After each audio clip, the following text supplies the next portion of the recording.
జాబిల్లి అండ చూసుకొని మీరు ఏం మాట్లాడుతున్నా ఏం చేస్తున్నా మౌనంగా ఉన్నాను అంటే నేను ఏమీ చెయ్యలేక కాదురా. రక్త సంబంధం అడ్డొచ్చి నాకు దేవుడిచ్చిన మనవరాలు ఒకటుంది. అదే పున్నమి. ఆ పున్నమి చేతిలో ఓడిపోకూడదని ఆ అమ్మవారికి మీరు దండాలు పెట్టుకున్నా మీరు ఓడిపోతారు.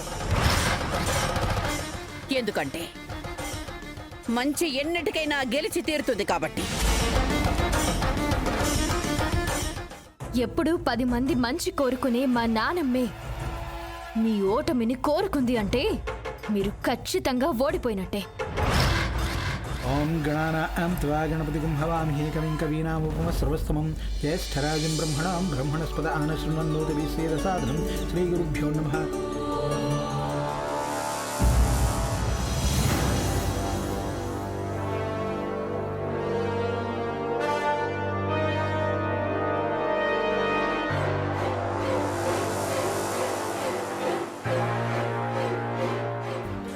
పాపం పున్నమి కన్నవాళ్ళని అయిన వాళ్ళని పక్కనే పెట్టుకుని కన్నవాళ్ళెవరో తెలియకుండా బ్రతుకుతుంది.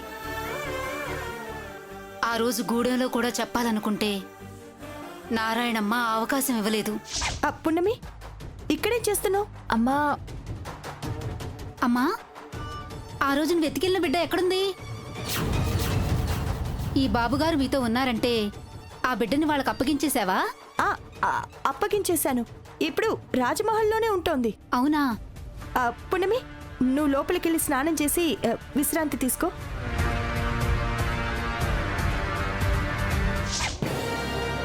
ఏదో ఒక విధంగా ఈరోజు పున్నమికి నిజం చెప్పాలి. తన తండ్రి ఎవరో కాదు, శివదేవ్ బాబాయ్ అని చెప్పాలి. రాజకుమార్తె అయ్యుండి గూడెంలో అష్టకష్టాలు పడిందని తెలియాలి. మహాదేవి గారు, ఎప్పట్లాగే మీ చేతుల మీదుగా అమ్మవారికి వస్త్రాలు ఆభరణాలు పెట్టి పూజ జరిపించి జాతరని ఆరంభిద్దాం. ఆగండి పంతులు గారు, ఇప్పుడు ధర్మకర్త ఆవిడ కాదు, ఆవిడ మనవరాలు ఈ జాబిల్లి. జాబిల్లి, పంతులు గారితో నువ్వు వెళ్ళి అమ్మవారికి వస్త్రాలు ఆభరణాలు పెట్టు. పంతులు గారు, హరిహంక రాజవంశంలో మహాదేవి గారు ఉన్నంత వరకు మహాదేవి గారే ధర్మకర్త. ఆవిడ గారి తర్వాత కూడా ఆవిడ గారు ఎవరిని ప్రకటిస్తే వాళ్ళే ధర్మకర్త అవుతారు. అవునమ్మా, అదే ఆనవాయితీ. ప్రస్తుతం రాజవంశంలో మహాదేవి గారు శివదేవి గారు పెద్దవాళ్ళు కాబట్టి వారిని ధర్మకర్తలుగా ఆహ్వానించడమే మన ధర్మం. రండి మహాదేవి గారు. అదెలా కుదురుతుంది పంతులు గారు? ధర్మకర్త అంటే అమ్మవారికి పట్టుచీర నగలు పెట్టాలి కదా. పెట్టాలి. ప్రతి ఏడాది మహాదేవి గారు అలాగే చేస్తున్నారు. అయితే ఆవిడ గారు తెచ్చిన పట్టుచీర నగలు చూపించమనండి. అదెక్కడ చూపిస్తుంది? మొక్కు గీక్కు అని ఏదో ఒకటి చెప్తుంది. పంతులు గారు, అమ్మవారికి ఆనవాయితీగా ఇస్తున్నవన్నీ మేము తీసుకొచ్చాం. కానీ ఇక్కడ చూపించడానికి కుదరదు. అమ్మవారి ముందు పెట్టినప్పుడు అప్పుడు చూడొచ్చు. చిత్తం, అలాగే కానివ్వండి. మహాదేవి గారి మీద మాకు పూర్తిగా నమ్మకం ఉంది. అమ్మగారు, మీరు మొక్కుకోండి.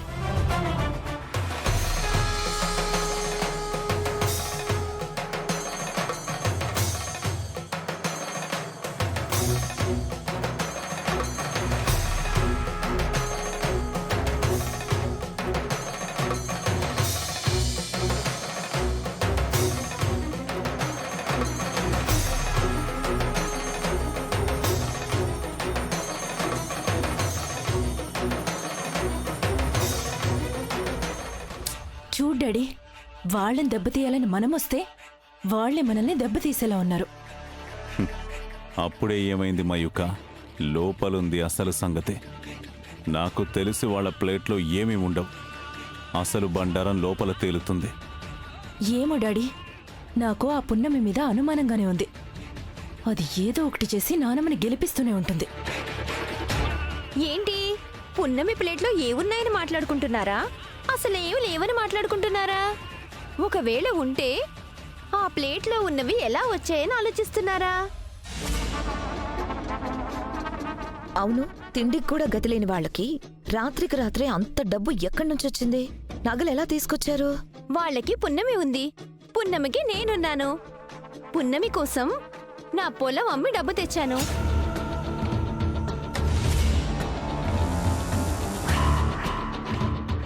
పున్నమి మీరనుకుంటున్నట్టు నాసిరకం చీర, నాసిరకం నగలు తీసుకురాలేదు, వజ్రాల హారం తీసుకొచ్చింది.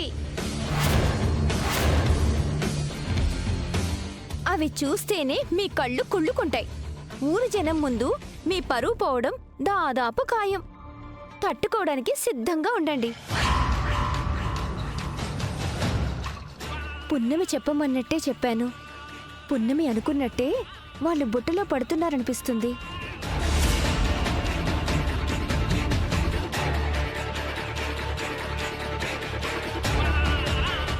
డాడీ, మీరు ముందు నన్ను మయూక అని పిలవడం మానేసేయండి. జాబిల్లి అని పిలవండి. ఈ మధ్యలో ఎవరు ఎప్పుడొస్తారో తెలీదు. ఆ పున్నమిని చూసారా?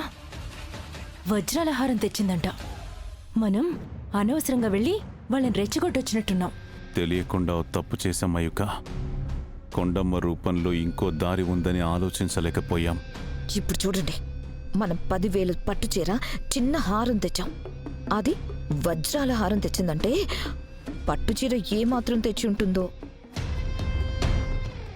ఊరి జనం ముందు వాళ్ళు గొప్పవాళ్ళైపోతారు డాడీ. మనం ఏదో ఒకటి చేయాలి. ఒక పని చేద్దాం, మనం లోపలికెళ్ళి ప్లేటు మార్చేద్దాం. అప్పుడు ఊరి జనం ముందు అదే గౌరవ మర్యాదలు మనకొస్తాయి. అప్పుడు జాబిలిని పొగుడుతారు, పున్నమిని తెడతారు. Super idea daddy. పదండి, ఆ ప్రయత్నం చేద్దాం. పదండి.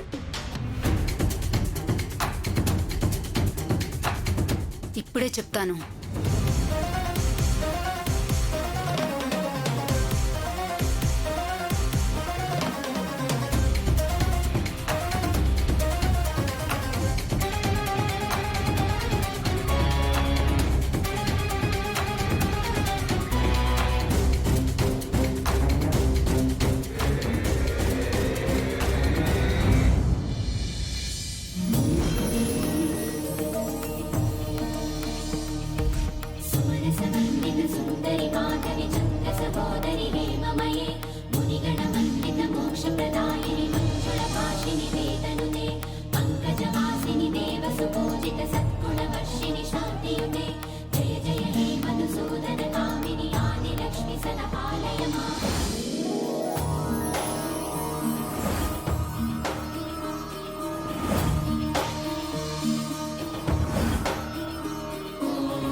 మహాదేవ్ గారు, మీరు తెచ్చిన నగలు పట్టుచీర అక్కడ పెట్టి మీరు గుడి చుట్టూ 3 ప్రదక్షిణలు చేసి వస్తే మిగతా కార్యక్రమాలు మొదలు పెడదాం. ఆ తర్వాత మీ చేత కొబ్బరికాయ కొట్టించి జాతరను ప్రారంభిద్దాం. అలాగే పంతులు గారు. అమ్మ పున్నమి, వెళ్ళక్కడ పెట్టిరా. అలాగే నానమ్మా.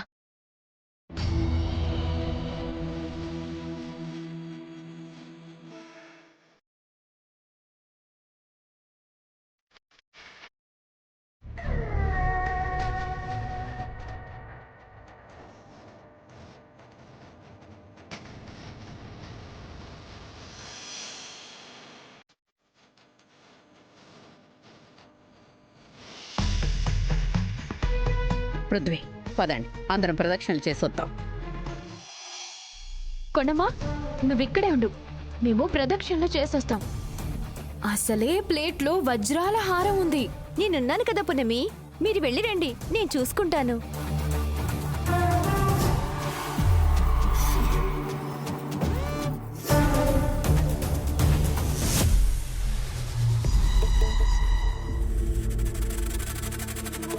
ప్లేటు మార్చి నీ తలరాత కూడా మార్చేస్తాను.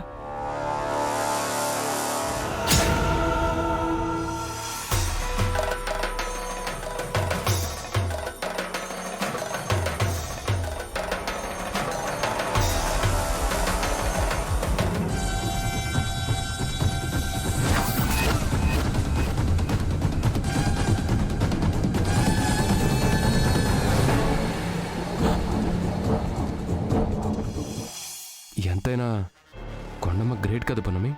ఎందుకు వకీల్ సాబ్? పొలం అమ్మి డబ్బులు తెచ్చింది కదా. కొండమ్మ పొలం అమ్ముతానని చెప్పింది వకీల్ సాబ్, కానీ నేనే వద్దని చెప్పాను. మరి ఆ వజ్రాల హారం పట్టుచీర ఎలా వచ్చాయి పున్నమి? నేను ఇంట్లో అత్తయ్యకి ఒక మాట చెప్పాను.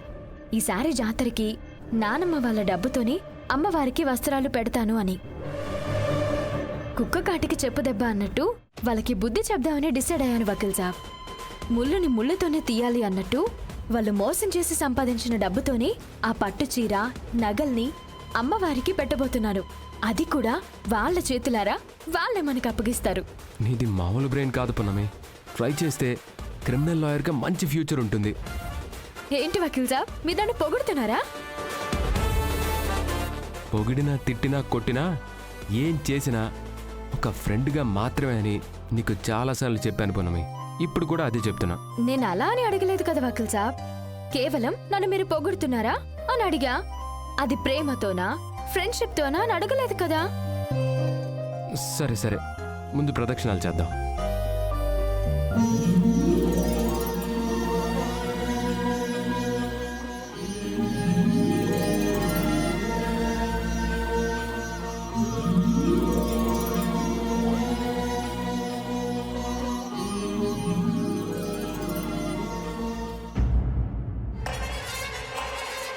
ఆ ప్లేట్ స్థానంలో మన ప్లేట్ ఉండాలి.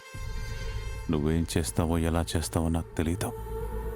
ఏదో ఒక మాయ చేసి ఈ ప్లేట్ అక్కడ పెట్టాలి, సరేనా? ఆ కొండమ్మ కొండలాగా ప్లేట్కి కాపలాగా ఉంది. ఇప్పుడేం చేద్దాం అయ్యొక్క? ఆ కొండమని 10 నిమిషాలు మీరు డైవర్ట్ చేయగలిగితే చాలు, ప్లేట్ని మార్చేయచ్చు. పంతులు గారు, ధర్మకర్తలు మాత్రమే ప్రదక్షిణలు చేయాలా?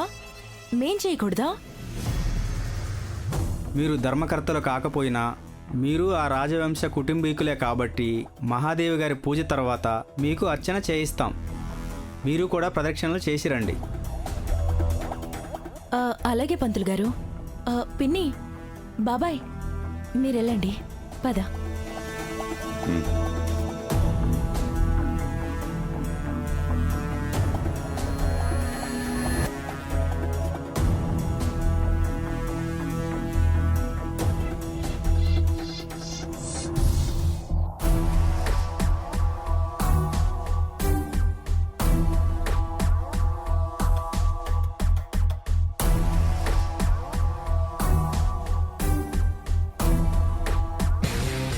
పున్నమి ఎలాగైనా మార్చడానికి ఛాన్స్ ఇమ్మంది కదా.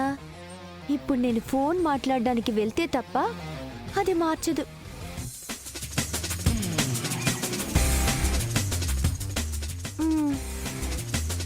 హలో పెనివిటి, నేను చిన్న పని మీద బయటకొచ్చాను. పెనివిటి,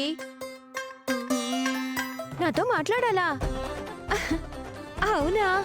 అయ్యో, ఇక్కడ విలువైన వజ్రాల హారానికి కాపలా ఉన్నానే. సరే, పక్కకొస్తున్నానుండు.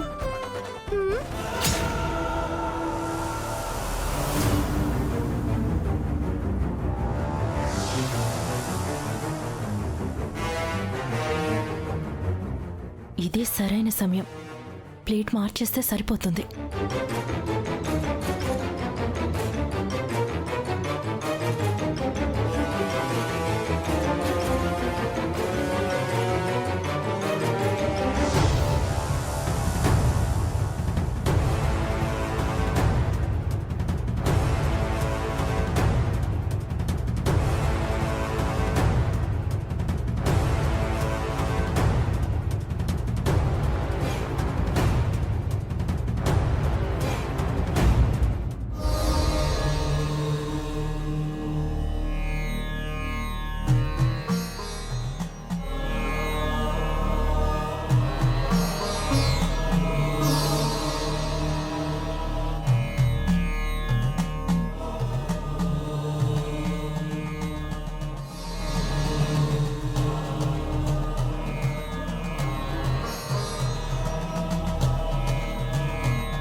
ఏమని మొక్కుకున్నారు వకీల్ సాబ్?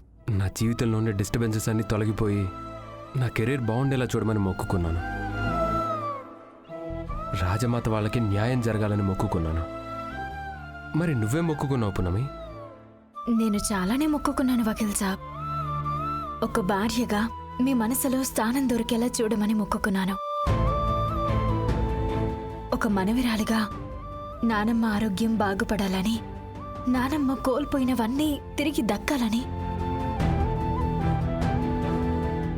ఒక కోడలిగా మా అత్తయ్య నన్ను అంగీకరించాలని, ఒక బిడ్డగా మా అమ్మని జైలు నుండి బయటికి తీసుకురావాలని మొక్కుకున్నాను.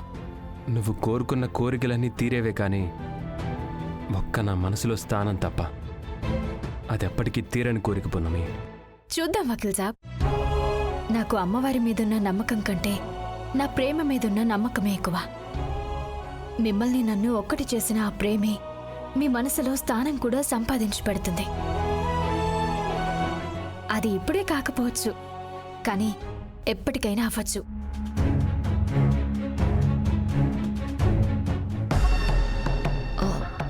అగ్నిదేవ్, వాళ్ళు నిజంగానే వజ్రాల హారం పట్టుచీర తెచ్చారంటావా? వాళ్ళ వాలకం చూస్తే తెచ్చారని అనిపిస్తోంది కదా, అందుకే మయూకని ఆ ప్లేట్లు మార్చమని చెప్పింది. మరి ఆ ప్లాన్ వర్కౌట్ అవుతుందా? మారుస్తుందేమో చూద్దాం. పంతులు గారు వాళ్ళందరూ ఉన్నప్పుడు మయూక ప్లేట్లు మార్చగలదా? ఆ పక్కనే కొండమ్మ కూడా ఉంది. వైదిక, మయూక గురించి నీకు తెలియందే ఉంది. తిమ్మిని బమ్మిని చేసేనా ఖచ్చితంగా ఆ ప్లేట్లు మారుస్తుంది. పద.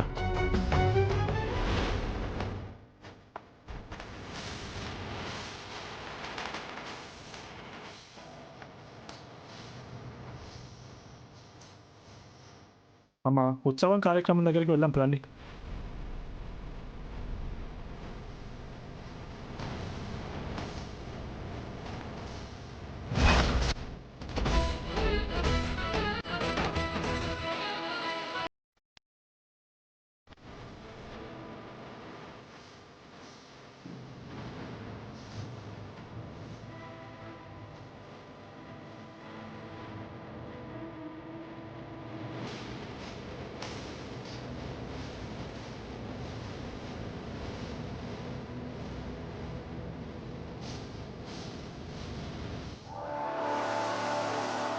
వసే దొంగ జాబిల్లి, నువ్వు ఆ ప్లేట్లు మార్చడం నేను చూశాను.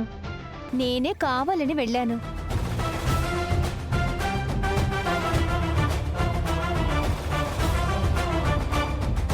అగ్నిదేవ్ గారు, మీరేదో ప్లాన్ చేశానన్నారు కదా, ఎంతవరకు వచ్చింది? అదే పనిలో ఉన్నాం లక్ష్మి, నువ్వేం కంగారు పడకు. వాళ్ళని అవమానంతోనే పంపిస్తాం. ఆ మహాదేవి గారు పెట్టే వజ్రాల హారం మా జాబిల్లి పెట్టబోతుంది. మేం పెట్టబోయే హారం వాళ్ళు పెట్టబోతున్నారు. సరే సరే, ఏదో ఒకటి చేయండి. వాళ్ళు ఘోరంగా అవమానించబడాలి అంతే. లేదంటే ఆ పున్నమిని తట్టుకోవడం చాలా కష్టం. సరే, పద వైదిక.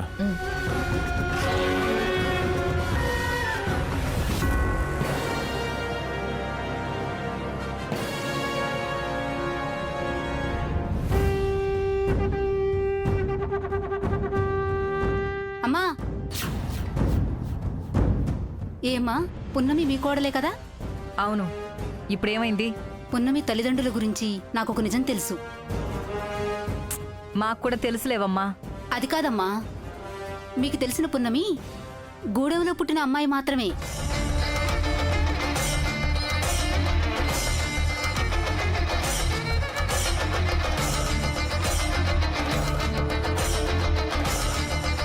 మయూక, మొదలుపెట్టు. కానీ పున్నమి గూడెం అమ్మాయి కాదు. పున్నమి తల్లి నారాయణమ్మ కాదు. ఇప్పుడు ఈ సోదంతా నాకెందుకు చెప్తున్నావు? నువ్వు ఆ కాలువ ఒడ్డున చేపలు పట్టి అమ్ముతూ ఉంటావు కదా? అవునమ్మా. వెళ్ళి చేపలు అమ్ముకోవమ్మా. అది కాదమ్మా, నేను చెప్పేది కాస్త వినమ్మా. అమ్మా, ఏయ్, వెళ్ళి నీ పన్ను చూసుకో. అమ్మా, పోనీ పున్నమి ఎదురైతే ఒకసారి చెప్పమ్మా. అంత అవసరం ఉంటే నువ్వే వెళ్ళి వెతుక్కో. పున్నమి నారాయణమ్మ కూతురు కాదని అందరికీ తెలుసు. నువ్వు మళ్ళీ ఎవ్వరికీ చెప్పక్కర్లేదు. అది కాదమ్మా, ఒకసారి నేను చెప్పేది వినమ్మా. అరే, ఏం చెప్పక్కర్లేదని చెప్పానా? నా బుర్ర తినమాకు. అమ్మా, అమ్మా. ఏవడేంటి ఎంత చెప్పినా అలా వెళ్ళిపోతుంది. అసలు ఆ పున్నమి ఎక్కడుంది?